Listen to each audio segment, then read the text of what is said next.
morning. How are you, India? It is 12:56 a.m. Super pot, very, very early. Thus, the bags underneath the eyes. I was awoken early to news of the LOC and what is going on here. So, kind of what I want to do is I kind of want to do this video in several parts. I want to do this video about like what is going on at this time of year, like, what has led up to this, where are we currently at, and what is going on a operational standpoint. And then I want to look at where this is heading. So this may be in several different videos, maybe the best way of doing it, or maybe just be one long video. I'm not sure. So what is going on, right? If you're paying any attention to any kind of news in India, if you're watching anything besides Bollywood trailers, you're hearing about this attack. You're hearing about this military clash, if you will. And in the history of it, especially this time of year, Pakistan operates differently than most civilized nations, most advanced nations. They're kind of still, because of their infrastructure and their lack of development, are still bound by things like wintertime. Okay, you think about Game of Thrones. Winter is coming, right? And so they have to hurry up and do what they got to do because they'll be snowed in. They just don't have the technology, especially when you're getting into the areas of Kashmir. On the PoK side of Kashmir, they just don't have the technology and whatnot to to clear the roads, to make sure that they can move about. So winter comes, it's a huge obstacle. So what they want to do is they want to get their operatives across the LOC from the PoK side into the Indian side of Kashmir. And typically what they do is wintertime, they find somewhere and they camp out, they hold up, and they wait for spring. But they want to cross that border in wintertime and then cause problems, right? Cause problems. And we all know what kind of problems they cause.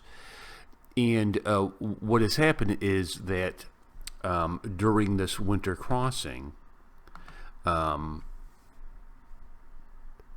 army picked up on it, and there was a soldier that was martyred, and firefight exchanged, and that's kind of what has led up to this. So this is typically a yearly event that happens, and typically prior to Modi, the government really doesn't do a whole lot about it. No, they kind of cry nationally in the news about it, and you'll watch the right-wing people call for more military action, but there's typically kind of a passive response to it. But under Modi, that has changed, right? There's a more aggressive approach, there's more nationalistic approach, there's more of a Kings of the East approach, right? And so this is then escalated. So India has responded, and some on the PoK side, some shots have been fired. Some, there have been some artillery. There's been some exchanges. And India has come back against them pretty hard. So what they started doing is they started using artillery, and they used artillery, and they started clearing out these training camps. And what I'm hearing is that there's seven to 10 training camps. 7 are done. There may be another 3 that are coming that they've just wiped out. They've just wiped out through artillery, through some air to surface missiles, and there are about 50 casualties on the PoK side. And so we have one Indian soldier, from what I understand, if my information is correct. If not, let me know in the comments. That is martyred, and there are 50 PoK combatants that are no more. They're just gone, right? And in that kind of would be the end of it, I would say. Oh, but it's not. Not only have they done this, but now as I reported the other day, that the black cats are there, and India is now 30 kilometers into the PoK. 30 kilometers, right? This is something different. This is something that is a new wrinkle, if you will. And this wrinkle is prior to history, prior to these, these exchanges. Indian forces would cross over, do what they do, and have to come back. But they're 30 kilometers in across the border, and they're not leaving. And in addition to that, the PoK got a little surprise from the Indian Ocean. 2 BrahMos missiles were launched from submarines, dude, and have hit very, very close to the military headquarters, if you will, that they go through. They train all their officers in, and this has sent the Pakistanis scrambling. My sources are telling me that the Pakistani generals did not expect this at all and are completely unhinged. They don't know what to do. And instead of kind of coming up with a counter plan of how do you counteract this, they're now beginning their media kind of spin on that how India is the aggressor, and that's not the case at all. It is so bad right now, and India is doing such a good job that there are no communication in Pakistan. And what do I mean by that? There are no radio frequencies. It's not that India is tapping phones, listening, be like, oh, I don't hear anybody calling. There's equipment that you can set up that will detect signals. There are no signals whatsoever. And it's unclear to me if this is an imposed radio silence, or do these Brahma missiles take something out, or is it the work of the Black Cats? Something. I mean, this is they have cut off communication, right? And if you remember Star Wars, what we learned when they cut off communication means one thing: invasion, right? And so what my sources are telling me that India is strongly considering is an invasion, is to move into PoK and just clear all this out, just to take it over.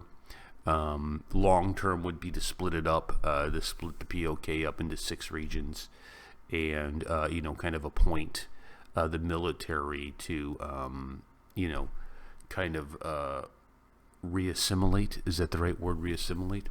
And the other thing that is happening too on the PoK side, and I thought this was very, very interesting, is the PoK citizens, all of their support is gone. They're gone. Their army presence that they would see, the police presence, is all gone. They've pulled up and they've left.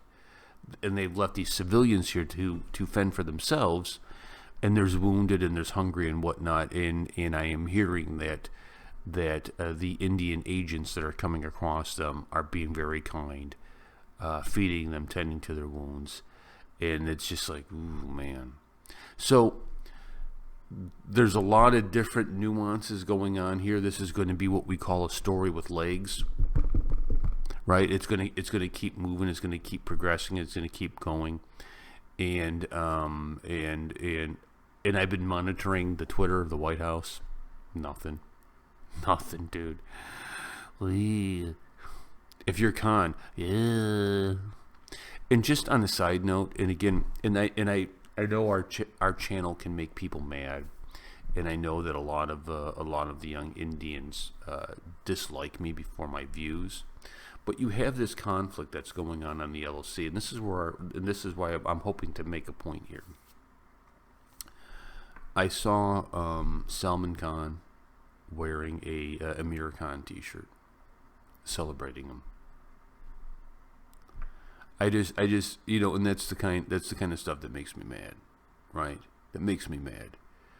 And I know a lot of our young viewers get mad when I express these points, and they move on and they leave and they go to other channels, and I understand that. I was like that too when I was younger. I really was. But as you grow and as you mature, you start to understand that there are forces in entertainment in the world that want to undo everything that your mom and dad has tried to do and raise in you. And I take offense to that.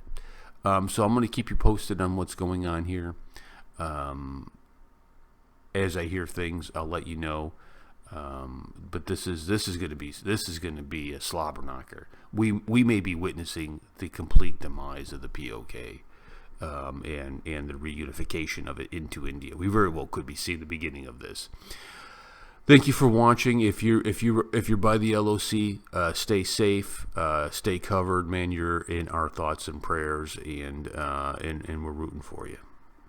Hey,